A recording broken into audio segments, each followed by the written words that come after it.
ನಮಸ್ಕಾರ. ವಶಿಷ್ಠ ಉದಂತ ಸುದ್ದಿವಾಹಿನಿಗೆ ಸ್ವಾಗತ. ಇಂದಿನ ಪಂಚಾಂಗ: ಪುಷ್ಯಮಾಸ, ಶುಕ್ಲಪಕ್ಷ, ಪಂಚಮಿ ತಿಥಿ, ಶತಭಿಷ ನಕ್ಷತ್ರ, ಗುರುವಾರ. ಈ ದಿನ ಎಲ್ಲರಿಗೂ ಶುಭವಾಗಲಿ. ಇಂದಿನ ಮುಖ್ಯಾಂಶಗಳು: ಹಿರಿಯೂರಿನಲ್ಲಿ ಭೀಕರ ಬಸ್ ಅಪಘಾತ, ಬೆಂಕಿಗಾಹುತಿಯಾದ ಪ್ರಯಾಣಿಕರು, ಡಿವೈಡರ್ ದಾಟಿದ ಲಾರಿ, ಖಾಸಗಿ ಬಸ್ಗೆ ಮರಣಾಂತಿಕ ಡಿಕ್ಕಿ, 17 ಮಂದಿ ಸಜೀವ ದಹನ. ಹಾಸನ ಮೂಲದ 2 ಟೆಕ್ಕಿಗಳು ಕಣ್ಮರೆ.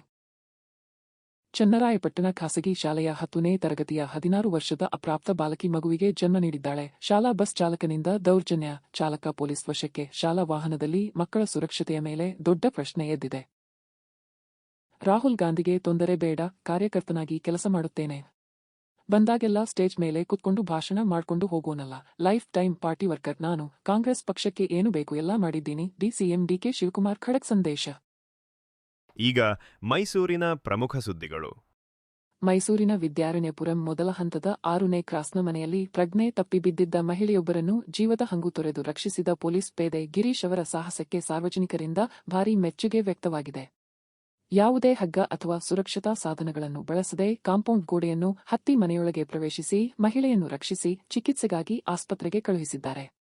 ಸಮಯಕ್ಕೆ ಸರಿಯಾಗಿ ಕೈಗೊಂಡ ಕ್ರಮದಿಂದ ಮಹಿಳೆಯ ಪ್ರಾಣ ಉಳಿದಿದೆ ಎನ್ನಲಾಗಿದೆ. ಈ ಮಾನವೀಯ ಹಾಗೂ ಧೈರ್ಯಶಾಲಿ ಕಾರ್ಯಕ್ಕೆ ಮೆಚ್ಚಿ ಮಾಜಿ ನಗರ ಪಾಲಿಕೆ ಸದಸ್ಯ ಸುನಿಲ್ ಅವರು ಪೊಲೀಸ್ ಪೇದೆ ಗಿರೀಶ್ ಅವರನ್ನು ಸನ್ಮಾನಿಸಿದರು. ಮೆತ್ತಿಗೆ ನೋಡಿ, ಒಬ್ರು ಲೇಡಿ ಪಾಪ ಒಳಗಡೆ ನಮ್ಮ ಪೊಲೀಸ್ ಅವರು ಹತ್ತಿ ಪಾಪ ಮೇಲೆ ಹೋದ್ರು. ಈಗ ನೋಡಿ ಬಂದಿದ್ದಾರೆ.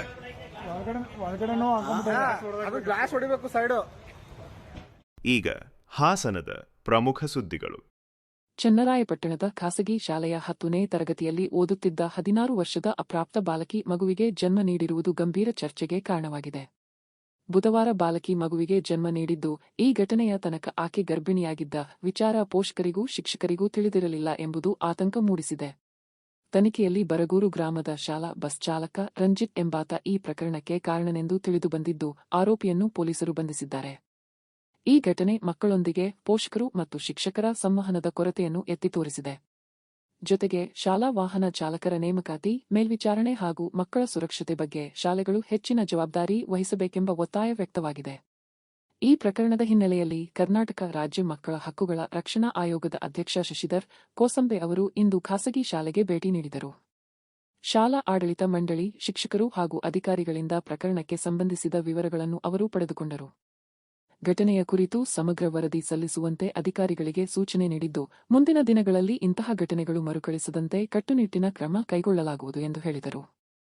ಇಲ್ಲ, GPS ಇಲ್ಲ, ಅದೆಲ್ಲ ನಮ್ಮ ಸ್ವತಃ RTO ಅವರಿಗೆ ಇದ್ರ ಬಗ್ಗೆ ಎಲ್ಲ ನಾವು ಅವರು ಸ್ವತಃ ನೋಡಿದ್ವಿ. ಹೀಗಾಗಿ ಅವರ ಒಂದು RTO ಮುಖಾಂತರ ಅದು ಒಂದು ವಿಶೇಷವಾಗಿ ಸಪರೇಟ್ ಆಗಿ ಪ್ರಕರಣ ದಾಖಲು ಮಾಡಲಿಕ್ಕೆ ಈಗಾಗಲೇ ಸೂಚನೆ ಕೊಟ್ಟಿದ್ದೇನೆ.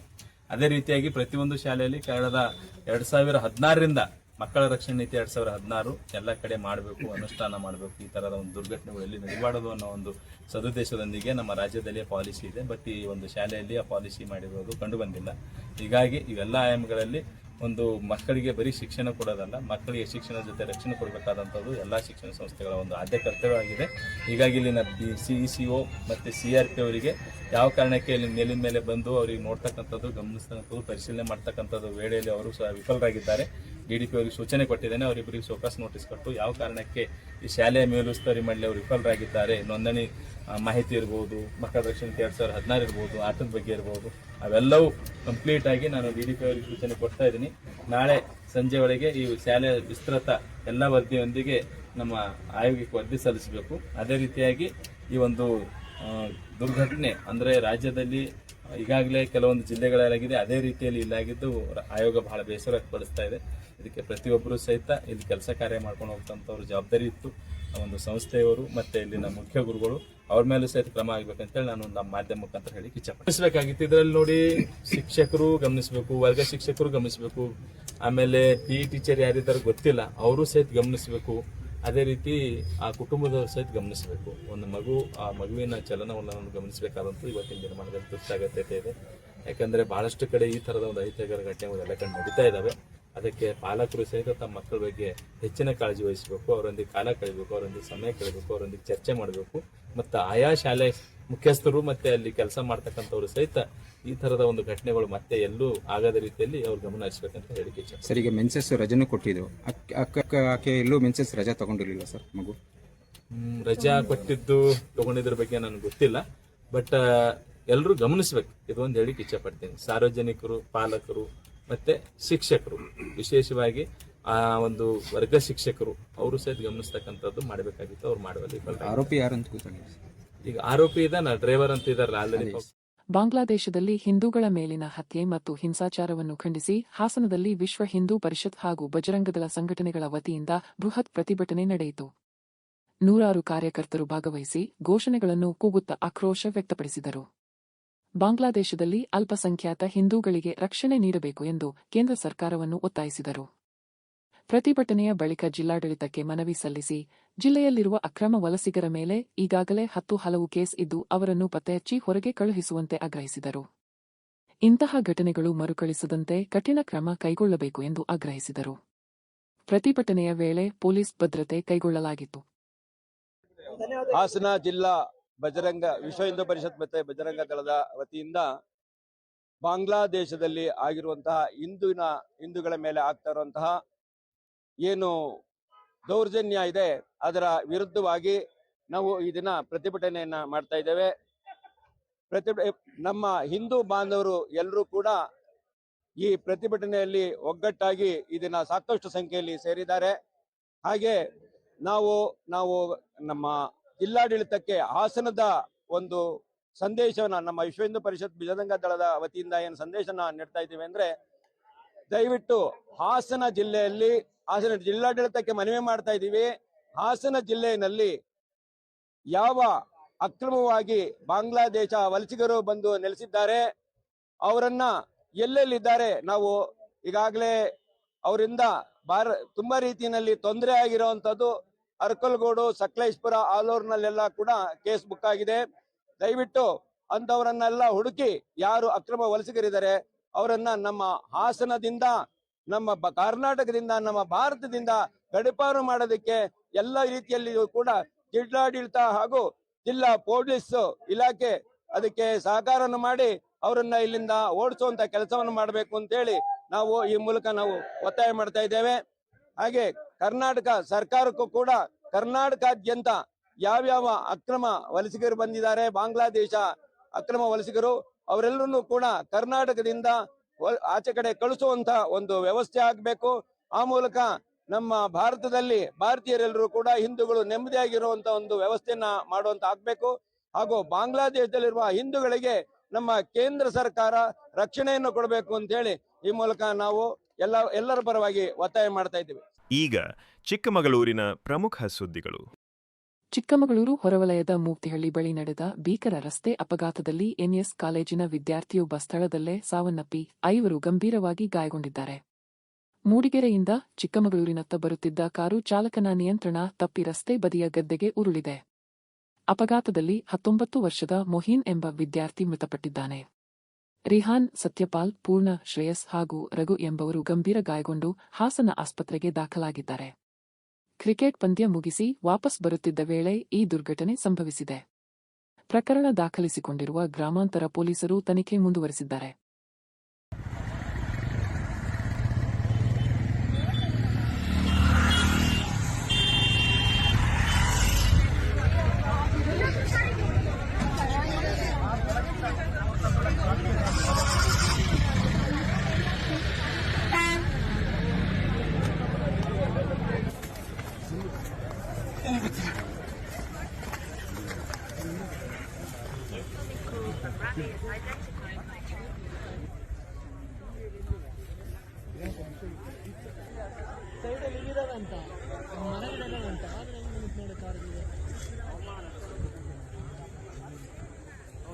ಅಲ್ಲಿಗೆ ಬರ್ತೀನಿ.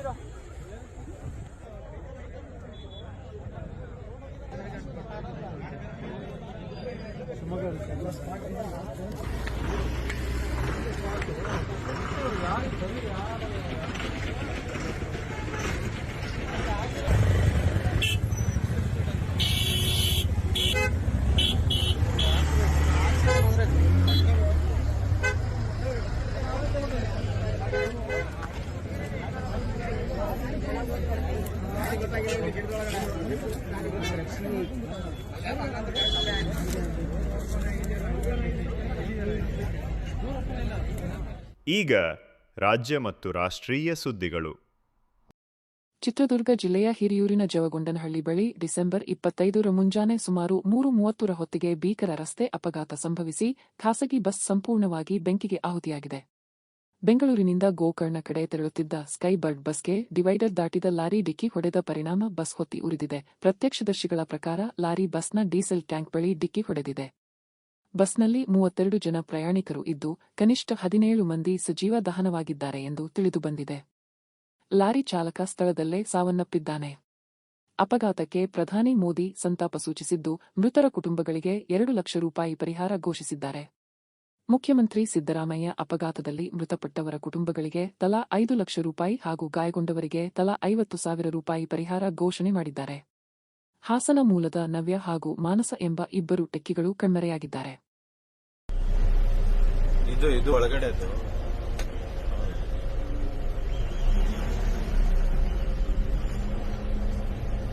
ಅದೇನ್ ಹತ್ಕೊಂಡಿರೋದು ಗುರು, ಅಷ್ಟೊಂದು ಲೈಟು ಬೆಂಕಿ ನೋಡಲ್ಲಿ. ಇವನೇನ್ ಹಿಂಗ್ ನಿಂತ್ಕೊಂಡವನೆ?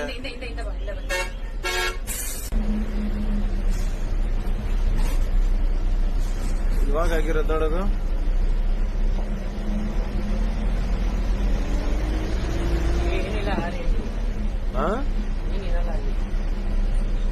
ಲಾರಿನ ಅದೇ ನೋಡಲ್ಲ ಯಾವ ತರ ಹತ್ಕೊಂಡೈತೆ.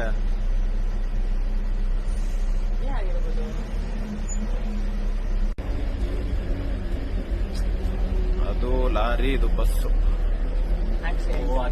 ಡಿವೈಡರ್ ಮೇಲೆ ಹತ್ತಿರೋದು.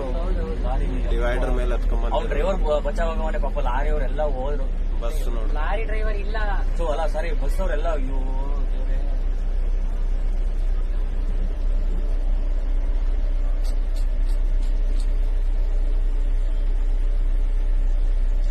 ಪಾಸ್ ಯಾವ ಇಲ್ಲೇ ನೋಡ್ತಾನೆ.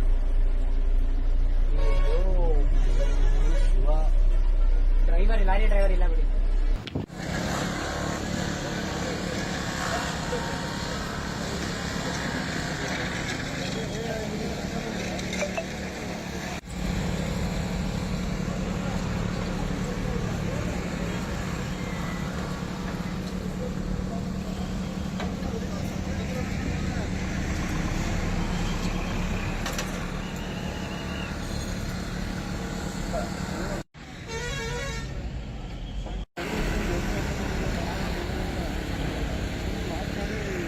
ರಾತ್ರಿ ಸ್ನೇಹಿತೆ ಮಿಲನ ಜೊತೆ ಬಸ್ ಹತ್ತಿ ಹೊರಟಿದ್ದರು. ಮಿಲನ ಗಾಯಗೊಂಡಿದ್ದು ಚಿಕಿತ್ಸೆ ಪಡೆಯುತ್ತಿದ್ದಾರೆ. ಉಳಿದ ಇಬ್ಬರು ಕಣ್ಮರೆಯಾಗಿದ್ದಾರೆ. ಮಗಳನ್ನ ಕಾಣದೆ ಪೋಷಕರ ಆಕ್ರಂದನ ಮುಗಿಲು ಮುಟ್ಟಿದ್ದು, ಮಗಳ ಎಲ್ಲಿ ಹೋದಮ್ಮ ಎಂದು ನವ್ಯ ತಂದೆ ಮಂಜಪ್ಪ ನಾನು ರಾಹುಲ್ ಗಾಂಧಿ ಅವರಿಗೆ ಯಾವುದೇ ರೀತಿಯ ತೊಂದರೆ ಕೊಡಲು ಬಯಸುವುದಿಲ್ಲ. ಪಕ್ಷದ ಕಾರ್ಯಕರ್ತನಾಗಿ ಕೆಲಸ ಮಾಡಲು ಇಷ್ಟಪಡುತ್ತೇನೆ ಎಂದು ಉಪಮುಖ್ಯಮಂತ್ರಿ ಡಿಕೆ ಶಿವಕುಮಾರ್ ದೆಹಲಿಯಲ್ಲಿ ಹೇಳಿದ್ದಾರೆ. 1980ರಿಂದ ಕಾಂಗ್ರೆಸ್ ಪಕ್ಷದ ಕಾರ್ಯಕರ್ತನಾಗಿ ಸೇವೆ ಸಲ್ಲಿಸುತ್ತಿದ್ದೇನೆ ಎಂದ ಅವರು, ನಾನು ಕೇವಲ ವೇದಿಕೆಯಲ್ಲಿ ಕುಳಿತು ಭಾಷಣ ಮಾಡುವವನಲ್ಲ, ಲೈಫ್ ಟೈಮ್ ಪಾರ್ಟಿ ವರ್ಕರ್ ಎಂದು ಹೇಳಿದರು. ಅಧ್ಯಕ್ಷನಾಗಿದ್ದಾಗಲೂ ಕಾರ್ಯಕರ್ತನಾಗಿದ್ದಾಗಲೂ ಬಾವುಟ ಕಟ್ಟಿದ್ದೇನೆ, ಪೋಸ್ಟರ್ ಅಂಟಿಸಿದ್ದೇನೆ, ಕಸವೂ ಗುಡಿಸಿದ್ದೇನೆ ಎಂದರು. ಕಾಂಗ್ರೆಸ್ ಪಕ್ಷಕ್ಕೆ ಬೇಕಾದ ಎಲ್ಲ ಕೆಲಸಗಳನ್ನು ಮಾಡಿದ್ದೇನೆ ಎಂದು ತಿಳಿಸಿದರು. ಇದುವರೆಗೂ ದೆಹಲಿಗೆ ನನ್ನನ್ನು ಕರೆದಿಲ್ಲ, ಸಿಎಂ ಅವರನ್ನು ಕರೆದಿದ್ದಾರೆ ಎನ್ನುವುದು ಗೊತ್ತಿದೆ. ಡಿಸಿಎಂ ನನ್ನು ಕರೆದಿಲ್ಲ, ಕರೆದರೆ ಹೋಗುತ್ತೇನೆ ಎಂದು ಡಿಕೆ ಶಿವಕುಮಾರ್ ಸ್ಪಷ್ಟಪಡಿಸಿದರು.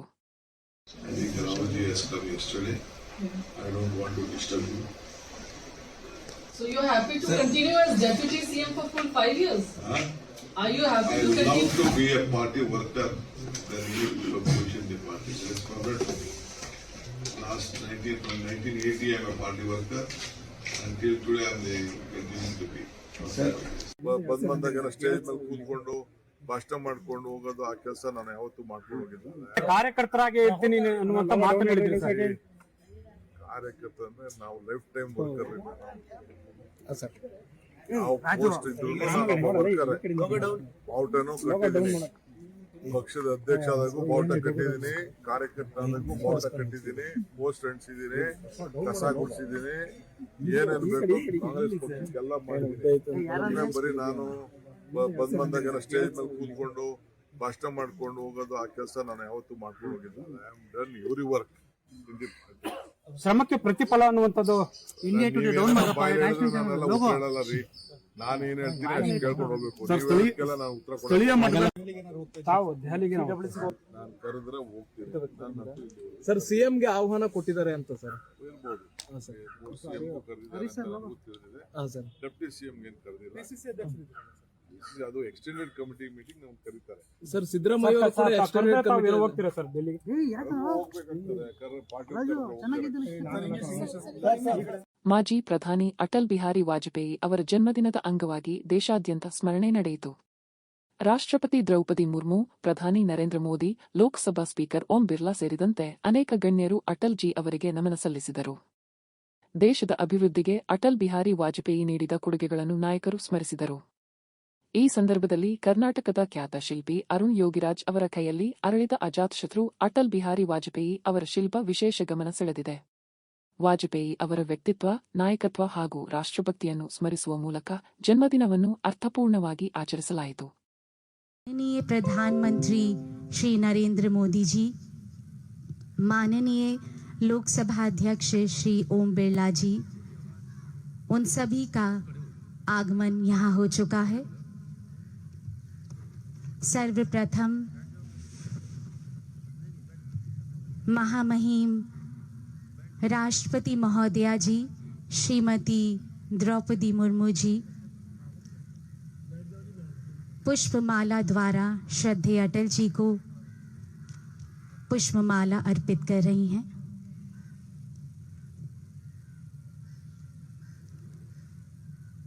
माननीय महामहिम राष्ट्रपति महोदया जी पुष्पांजलि अर्पित करते हुए श्रद्धेय अटल जी को। अटल जी भारतीय राजनीति के शिखर पुरुष हैं, करोड़ों कार्यकर्ताओं के प्रेरणा स्रोत और पथ प्रदर्शक हैं। महामहिम राष्ट्रपति महोदया जी श्रद्धेय अटल जी के प्रति पुष्पांजलि नतमस्तक होते हुए अब माननीय उपराष्ट्रपति महोदय जी श्री CP राधाकृष्णन जी श्रद्धेय अटल जी को नतमस्तक होते हुए पुष्पांजलि अर्पित करेंगे।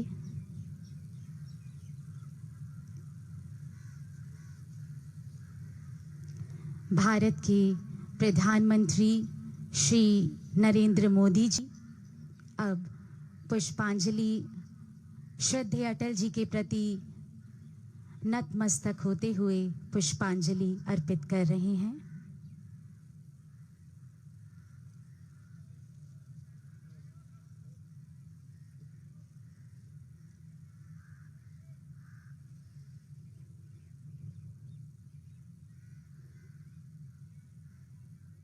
ಮತ್ತೊಮ್ಮೆ ಮುಖ್ಯಾಂಶಗಳು.